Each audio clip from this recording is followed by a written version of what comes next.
Kota Mojokerto, dulu orang-orang menyebutnya sebagai pusat peradaban Nusantara, jantung dari kerajaan terbesar yang pernah menguasai tanah ini. Namun malam ini, saat kereta malam yang membawaku membelah kabut tebal dan berhenti di stasiun tua yang sepi, kota ini terasa seperti nisan raksasa yang menolak keras untuk dilupakan. Angin malam berhembus membawa aroma tanah basah, bercampur dengan sesuatu yang lain, aroma karat, besi, atau mungkin darah segar yang belum mengering. Aku melangkah turun dengan gontai. Sudah 5 hari aku tidak tidur dengan benar. Kasus hilangnya 7 anak dalam kurun waktu 1 bulan tanpa jejak sama sekali, terus menghantui setiap sudut pikiranku. Pihak kepolisian setempat angkat tangan, menganggapnya sebagai pelarian remaja biasa. Tapi instingku sebagai detektif yang telah melihat sisi paling gelap dari manusia mengatakan sebaliknya. Ada sesuatu yang bernapas di sudut-sudut gelap kota ini, sesuatu yang purba, kuno, dan sangat lapar. Dan aku, dengan segala sisa tenaga yang kumiliki, harus menemukannya. Langkah kakiku bergema berat di lorong motel murah ini, diiringi suara tetesan air dari keran berkarat yang tak mau berhenti. Kamar nomor 104. Udara di dalam sini berbau apa? Percampuran antara asap rokok murahan dan keringat orang-orang putus asa. Aku melempar tas ke lantai dan mulai menggelar seluruh dokumen di atas kasur yang pernya sudah rusak. 7 wajah tersenyum menatapku. 7 anak yang tak pernah pulang. Rata-rata berusia 10 hingga 13 tahun. Laporan polisi menyebutkan mereka menghilang pada waktu senja, tepat saat matahari tenggelam, di berbagai titik kota yang berbeda. Tidak ada saksi mata, tidak ada jejak perlawanan, tidak ada permintaan tebusan, hanya udara kosong yang menelan mereka hidup-hidup. Aku menuangkan kopi yang sudah dingin ke cangkir retak. Mataku perih, namun setiap kali aku memejamkan mata, aku melihat wajah putriku sendiri, wajah yang tak bisa kuselamatkan 3 tahun lalu. Aku menarik napas panjang. Aku tidak boleh gagal lagi.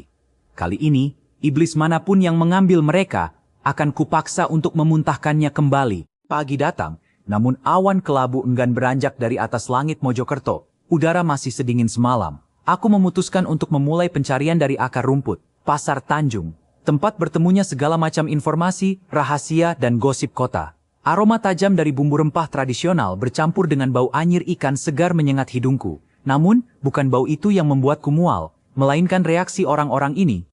Setiap kali aku mengeluarkan foto anak-anak yang hilang dan menyebut nama mereka, keheningan langsung menyergap. Para pedagang yang tadinya riuh menawar barang, mendadak membisu.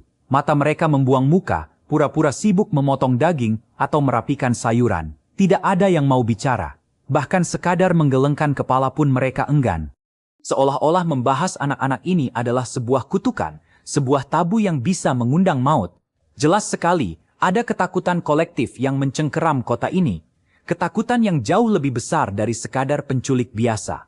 Mereka tahu sesuatu, dan mereka lebih memilih diam membiarkan anak-anak itu lenyap, daripada harus berurusan dengan apapun yang mengambil mereka. Saat aku memutuskan untuk menyerah dan berbalik pergi dari pasar yang membisu ini, sebuah tangan kurus kering tiba-tiba mencengkeram ujung jasku. Sangat kuat, hampir seperti cakar burung pemangsa. Seorang nenek penjual kembang 7 rupa menatapku. Satu matanya tertutup selaput putih susu, buta sepenuhnya, namun aku bersumpah mata itu bisa menembus langsung ke dasar jiwaku. Aroma melati yang sangat menyengat, bercampur dengan bau kemenyan basah, menguar dari tubuhnya. Jangan dicari tuan, suaranya parau, seperti daun kering yang diremas. Mereka sudah menjadi milik tanah, yang kelaparan di bawah sana sudah bangun. Kalau kamu terus menggali, kamu hanya akan ikut terkubur bersama mereka. Aku terdiam, darahku terasa membeku.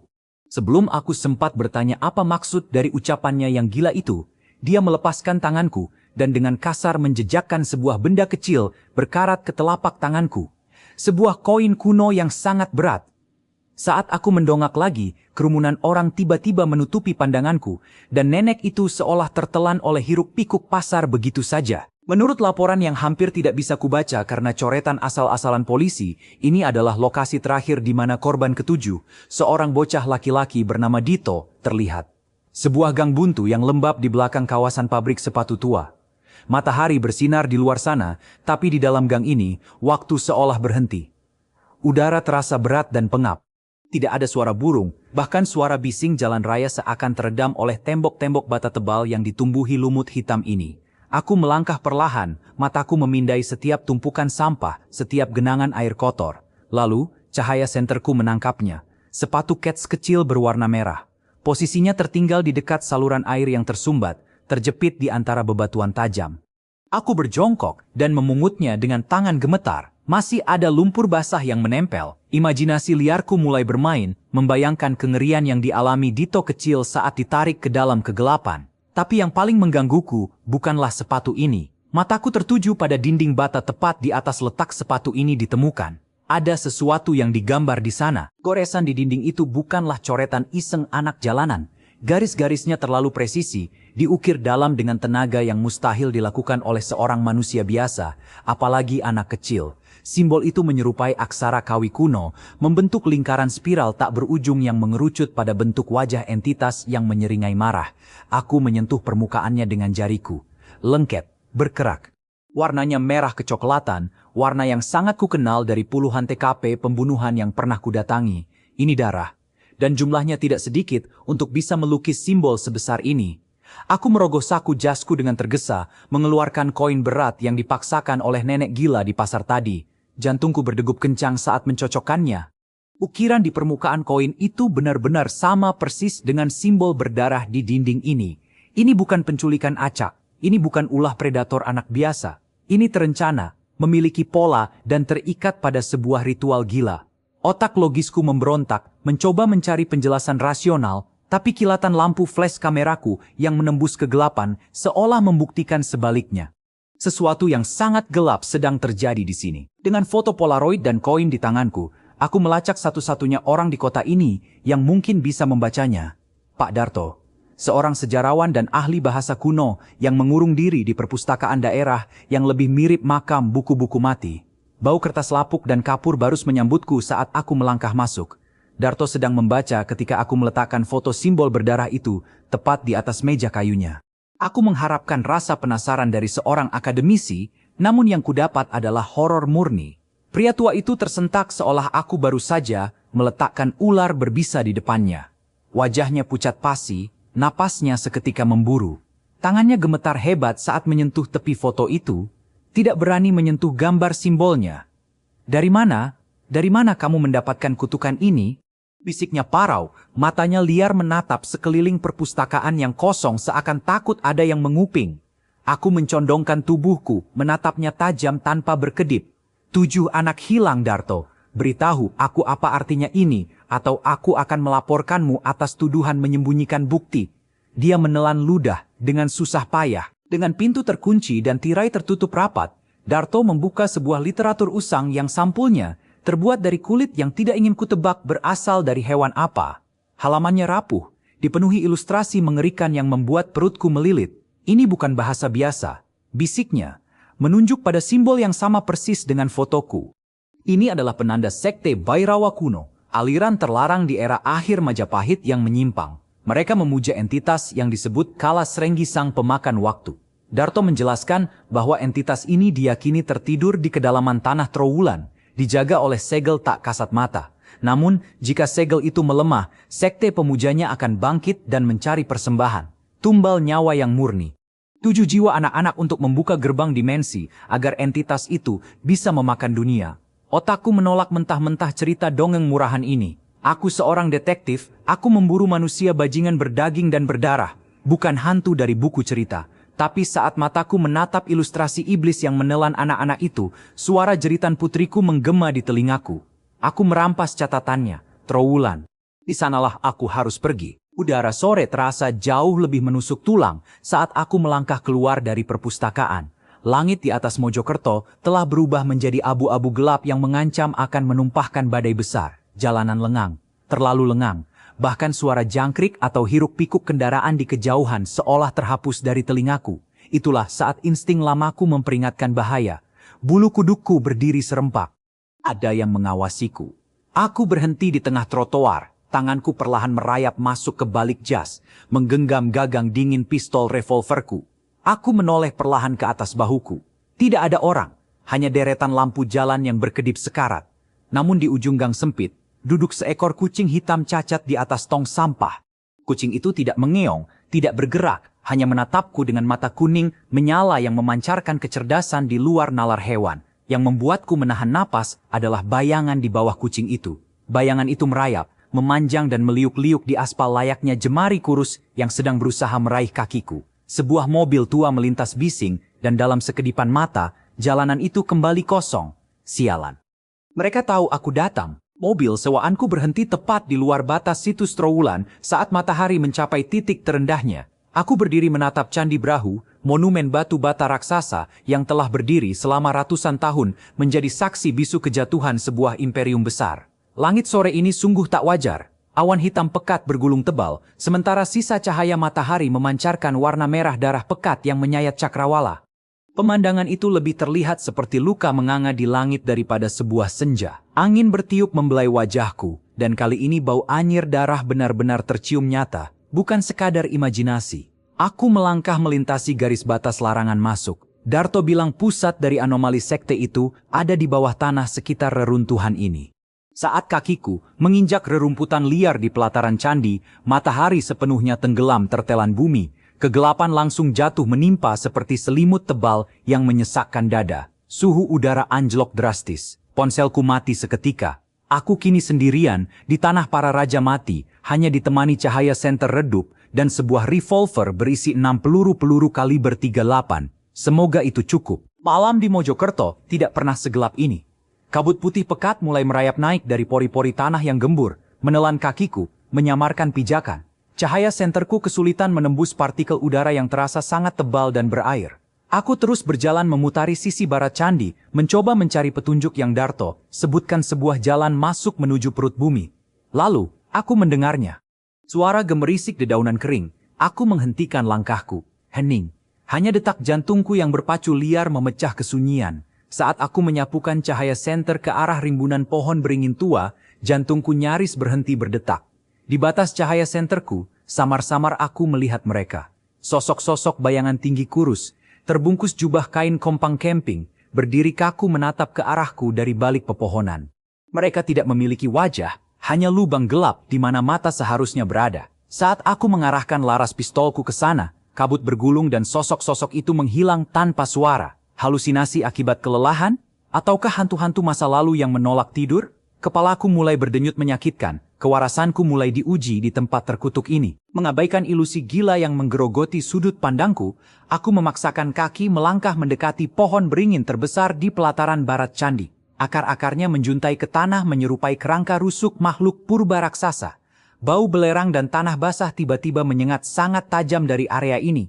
Dengan napas terengah-engah, aku menggunakan pisau lipatku untuk merobek jaring tanaman merambat beracun yang menutupi pangkal akar utama. Saat vegetasi itu terkoyak, hawa dingin seketika berhembus keluar dari balik tanah, menerpa wajahku seperti embusan napas orang mati. Di sana, tersembunyi selama berabad-abad dari pandangan manusia awam, menganga sebuah lubang gelap gulita. Sorot senterku menembus ke dalam, menampakkan deretan anak tangga berbatu bata merah pekat yang tersusun spiral menembus ke dalam perut bumi. Ini dia, pintu masuk menuju makam rahasia yang Darto bicarakan. Tempat di mana 7 nyawa kecil diseret ke dalam kegelapan. Tidak ada bala bantuan yang bisa kupanggil, tidak ada sinyal polisi, tidak ada siapapun. Hanya aku, lorong neraka ini, dan kewajibanku untuk membawakan keadilan. Aku mengambil napas panjang, lalu melangkah turun. Tangga batu ini terasa seolah tidak memiliki ujung.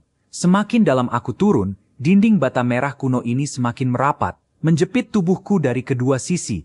Tinggi lorong berkurang, memaksaku berjalan merangkak setengah membungkuk. Udara di bawah sini basi dan beracun, percampuran bau belerang, jamur basah, dan daging busuk. Air berlendir menetes dari langit-langit rendah, membasahi jas tebalku dengan dingin yang menusuk tulang. Klaustrofobia, musuh terbesarku sejak kecil, mulai merayap mencekik tenggorokanku. Ruangan sempit ini mengingatkanku pada peti mati. Dadaku sesak, jantungku memompa darah dengan kecepatan yang menyakitkan telinga. Setiap napas yang kutarik terasa seperti menghirup debu kuburan. Aku terbatuk hebat, bersandar sejenak pada dinding basah, memejamkan mata dan memukul kepalaku sendiri untuk tetap sadar. Fokus, Baskoro, fokus, gumamku berulang kali seperti mantra. Aku tidak boleh hancur sekarang. Jika aku berbalik arah, 7 anak itu akan mati kelaparan dalam gelap, atau lebih buruk lagi, terpotong-potong di atas altar pengorbanan sekte gila. Aku menelan kepanikanku paksa, dan terus memaksakan diri masuk ke dalam lambung monster batu ini. Lorong sempit itu akhirnya sedikit meluas menjadi sebuah koridor melengkung. Saat berkas cahaya senterku menyapu dinding, aku dipaksa untuk melihat kengerian sejarah yang sengaja dikubur oleh waktu. Dinding koridor ini tidak lagi tersusun dari bata polos, melainkan diukir menjadi relief batu masif yang memanjang sejauh mata memandang. Kesenian, neraka macam apa ini? Ukiran itu tidak menggambarkan keagungan dewa-dewi atau kemenangan raja-raja, melainkan penderitaan absolut. Figur-figur manusia terdistorsi dalam pose kesakitan, dikelilingi oleh sosok raksasa bermata cekung yang mulutnya robek hingga ke telinga. Makhluk itu, Kalasrenggi, digambarkan sedang mengunyah manusia-manusia berukuran kecil yang menangis tersiksa. Pahatan ekspresi teror pada wajah anak-anak batu itu sangat detail dan realistis. Seolah sang seniman menggunakan model hidup yang sedang sekarat saat memahatnya. Rasa mual menghantam ulu hatiku. Tempat ini bukan sekadar reruntuhan. Ini adalah kuil pemujaan rasa sakit. Amarah yang mendidih perlahan menggantikan ketakutanku. Aku mencabut pistolku, melepas kunci pengamannya, hingga terdengar bunyi klik pelan yang tajam, dan bersiap menghadapi iblis apapun yang menungguku di ujung koridor jahanam ini. Di tengah kesunyian mati ini, kegelapan mulai bermain dengan pikiranku. Sentarku berkedip redup sebelum akhirnya kembali menyala dengan cahaya yang lemah. Lalu suara itu datang. Bukan dari ujung lorong, melainkan langsung berbisik di dalam tengkorak kepalaku. Suara tawa pelan anak-anak, gema tangisan. Dan di antara semua kebisingan gaib itu, satu suara memecah kewarasanku hingga berkeping-keping. Ayah, ayah kenapa tidak selamatkan aku? Ayah, suara Laras. Putri kecilku yang meninggal 3 tahun lalu karena keteledoranku. Suaranya bergema memantul dari dinding batu, memanggil namaku berulang-ulang, merintih kesakitan, memohon pertolongan yang tak pernah datang. Kakiku lemas tak bertulang, aku ambruk berlutut di tanah lumpur yang dingin. Pistolku tergelincir dari genggaman. Aku mencengkeram kepalaku dengan kedua tangan, memejamkan mata sekuat tenaga, berteriak menyuruh suara itu pergi. Ini tidak nyata. Iblis tempat ini sedang membaca pikiranku, mengorek luka paling busuk di jiwaku, dan menggunakannya sebagai senjata. Aku terisak, tubuhku gemetar hebat. Selama 3 tahun aku lari dari rasa bersalah ini, dan sekarang ia menemukanku di dasar neraka. Tapi di saat yang sama, rasa sakit ini meledakkan sisa amarahku. Aku memaksa diriku bangkit, meraup pistol dari tanah, dan melangkah maju menerobos rasa sakitku. Lorong sempit itu akhirnya berakhir, memuntahkan tubuhku ke tepi sebuah gua kuba alam bawah tanah yang luasnya tak masuk akal. Bau busuk mayat kini begitu pekat, hingga aku harus menutup hidungku dengan lengan jas. Ruangan ini diterangi oleh pendaran jamur bercahaya biru pucat dan sisa-sisa obor api yang dipasang di dinding. Saat mataku menyesuaikan diri dengan pencahayaan neraka ini, aku melihatnya. Di tengah ruangan, sebuah altar batu hitam yang ukurannya sebesar rumah berdiri angkuh, bersimbah cairan merah kehitaman yang berlapis-lapis. Tapi yang membuat darahku mendidih, bukanlah tulang belulang yang menggunung membentuk piramida di sekeliling altar, melainkan apa yang berserakan di kakinya. Ransel sekolah bergambar kartun yang kotor, sepatu kets kecil warna-warni, sebuah boneka, beruang yang kakinya hilang, barang-barang milik anak-anak malang itu. Mereka benar-benar dibawa ke sini. Tempat ini bukan sekadar legenda usang. Tempat ini adalah rumah jagal rahasia yang telah beroperasi selama berabad-abad di bawah hidung kita. Dan aku telah terlambat, atau belum?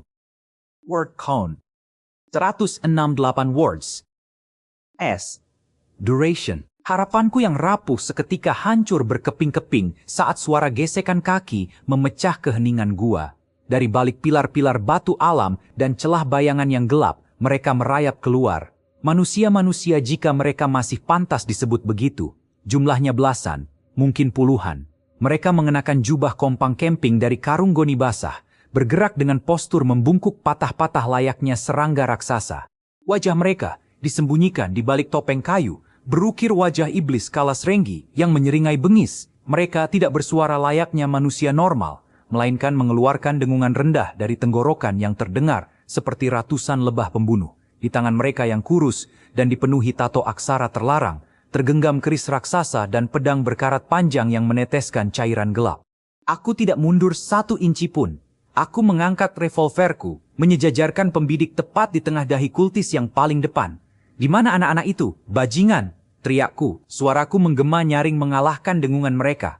Mereka tidak menjawab. Sebaliknya, Mereka mulai memukul-mukulkan senjata mereka ke bebatuan, menciptakan ritme genderang perang kematian. Aku terkepung. 10 peluru tak akan cukup. Sebelum jariku sempat menarik pelatuk pertama, bumi tempatku berpijak berguncang hebat. Gempa vulkanik sesaat menggoyangkan pilar-pilar gua, menjatuhkan bebatuan tajam dari langit-langit.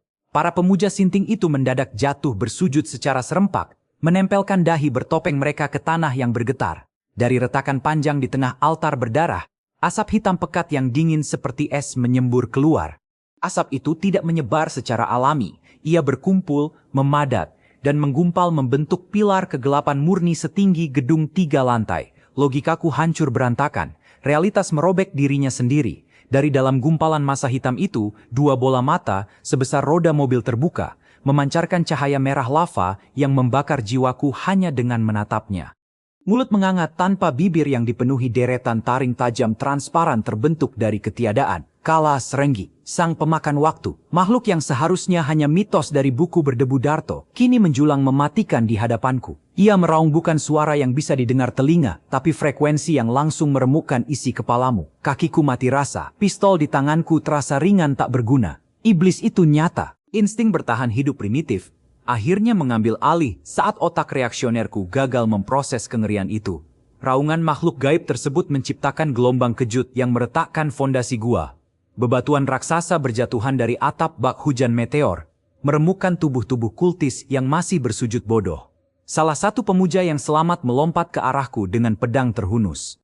Tanpa berpikir, aku menarik pelatuk. Dor! Dada kultis itu meledak, memercikkan darah busuk ke wajahku. Dor! Dor! Aku mengosongkan silinder senjataku ke kerumunan bayangan. Peluruku menembus asap hitam raksasa itu seakan menembus udara kosong, sama sekali tak mempan. Ia murka. Tangan asap raksasa menjulur ke bawah, berusaha merenggut tubuhku. Terompet kematian telah ditiup, berlari. Hanya itu yang bisa kulakukan. Aku berputar, menendang jatuh kultis lain yang menghalangi, dan memacu kakiku membelah debu pekat menuju lorong pelarian. Batu-batu berhantaman di belakang tumitku. Suara reruntuhan bercampur dengan jeritan gaib monster itu memekakan telinga. Paru-paruku serasa terbakar, namun aku terus merangsek masuk ke dalam lorong batu bata sempit, berharap bumi tidak menguburku hidup-hidup malam ini. Aku tak ingat bagaimana aku berhasil merangkak keluar dari perut bumi yang meruntuhkan dirinya sendiri itu. Hal terakhir yang kuingat adalah tanah menelanku dalam gelap. Saat aku membuka mata, cahaya fajar keemasan menusuk retinaku. Udara pagi yang segar menampar paru-paruku yang dipenuhi debu kematian. Aku terkapar di atas rumput basah pelataran candi. Badanku remuk redam, penuh luka memar dan darah kering. Dengan susah payah, aku memaksa diriku berguling, memutar kepala menatap pohon beringin raksasa tempat gerbang neraka itu berada. Kosong. Akar-akar itu menjuntai utuh tak tersentuh. Tanah di bawahnya rata, seolah lubang galian yang memuntahkanku semalam tidak pernah ada sama sekali. Magis kuno telah menyegelnya kembali, menelan rahasia kelam itu bersama sekte jahanam tersebut. Polisi tak akan pernah percaya padaku. Dunia tak akan percaya. Tapi aku merogoh saku jasku yang robek, mengeluarkan sepatu merah kecil milik Dito yang masih bersimbah lumpur. Entitas itu mungkin terkubur sementara, tapi anak-anak itu ada di suatu tempat di kegelapan sana. Dan aku, Baskoro, bersumpah di atas nyawaku, aku akan menemukan jalan kembali ke bawah sana. Ini belum berakhir, jangan lupa subscribe, like dan share ya teman-teman. Salam Pemuda Pos.